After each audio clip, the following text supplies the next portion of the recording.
Well, hey YouTube, I'm out here on this my Hurley Mini Swell little e-bike, and I'm doing the 700-mile update on it. Let's see what kind of top speed we can get down this gravel road. Full throttle, and we're going.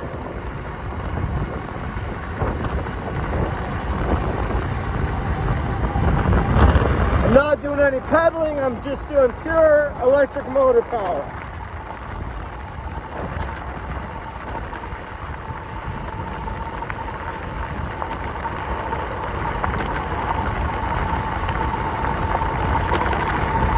I've got a little bit of a headwind, so it looks like that's all we're going to get out of it. But we'll try to get on pavement up here.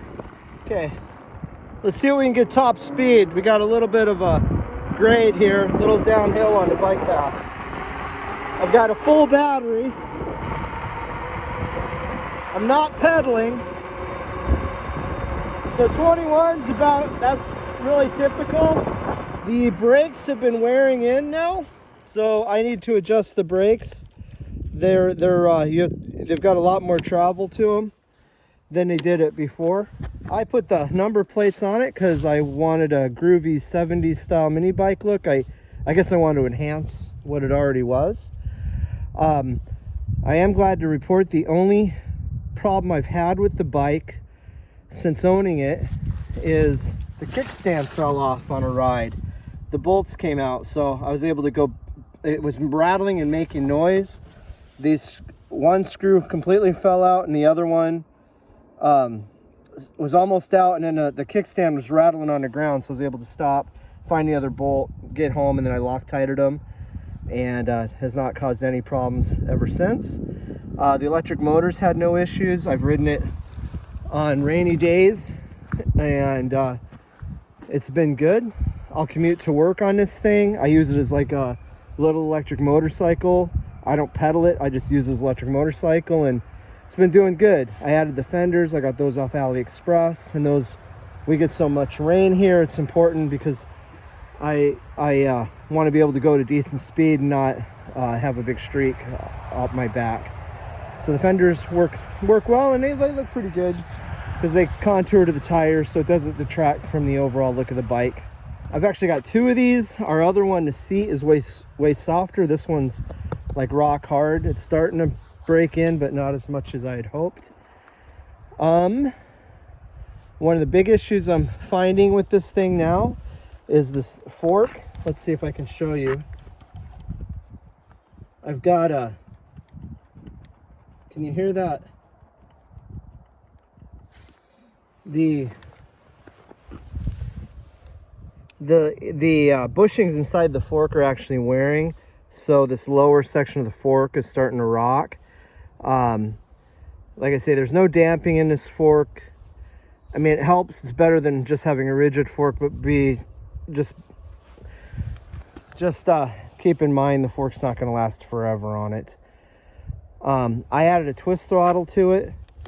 It's kind of a proof of concept thing to see if it works. So I actually want to get different grips, but I like the motorcycle style twist throttle better.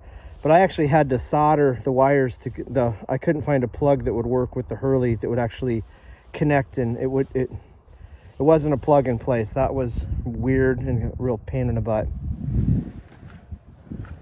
My biggest complaint about the bike overall is the battery size. It's just too small.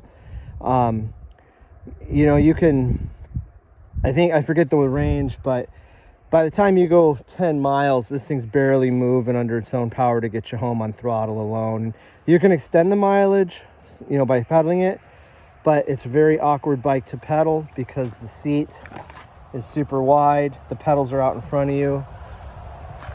Don't buy this bike if you're planning on pedaling it. It's more of a style thing. It's really fun just to cruise around on. But let me take it on a hill and show you guys how it does there. Okay, let's try a throttle only power test going up this little hill right here, and hopefully the camera does it justice. I mean, it's not like a super duper steep hill, but you know, it's got a bit of a grade to it. here we go. So the motor on this bike is a 48 volt 20-inch 500 watt hub motor, and this one doesn't have any gears in it. It's brushless, and so what's really neat is there's no parts to wear in there. So that's the good thing. The bad thing is it doesn't really have torque. It's more for speed, you know, limited by the size of that battery. So we're going to follow this down and then take a left going up the hill, and we'll hit it with some speed, and then I will try it from a dead stop and we'll see how it does. And for this test I've got full battery. Here we go, full throttle.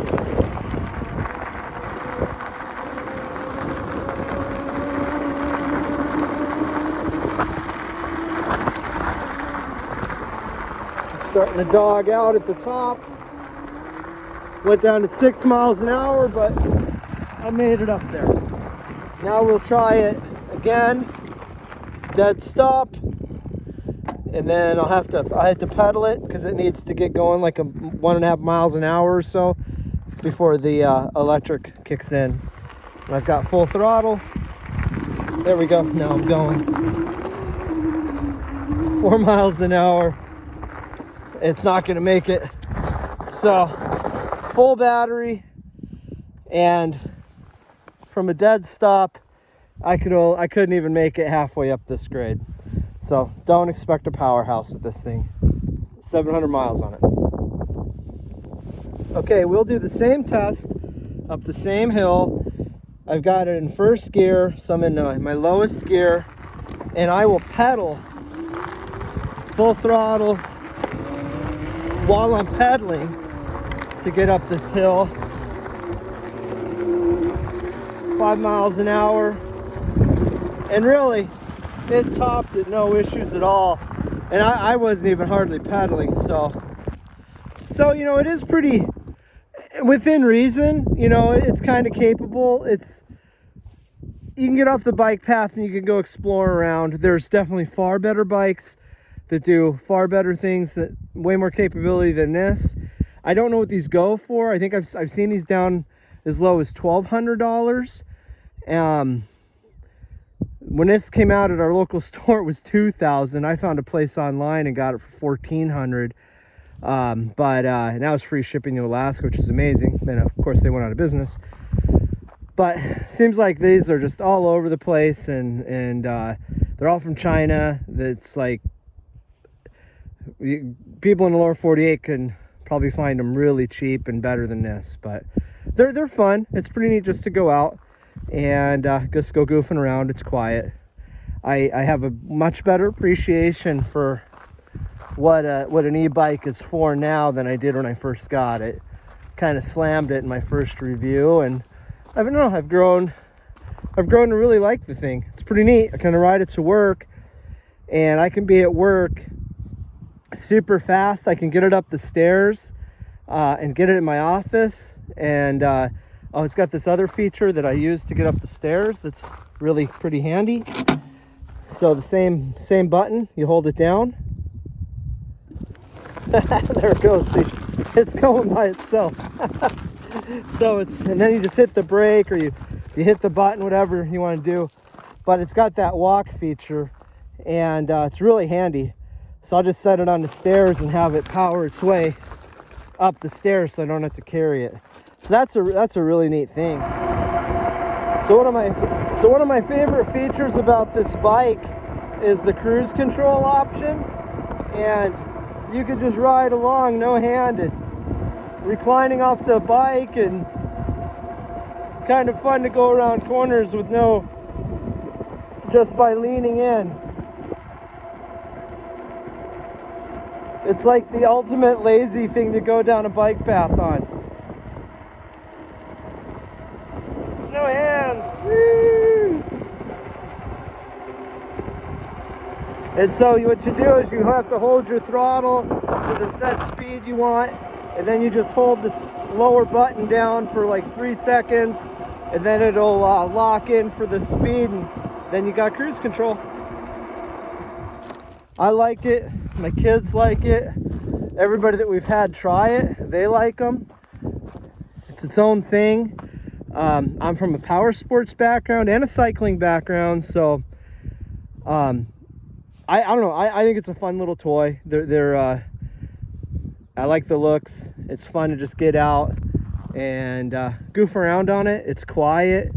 What I love is all of a sudden the sun peeked out from behind those clouds. It was beautiful. I wanted to go do something, and I hop on this. I'm going to check the oil. I have to make sure it has gas. You know, I just always keep it fully charged. After I bring it home, I plug it in. It's as simple as turn that button on, and boom, away you go. No key to find or lose, and just it's really enjoyable. Okay, guys, that's all for now. If you have any questions, leave them in the comments below. Thanks for watching.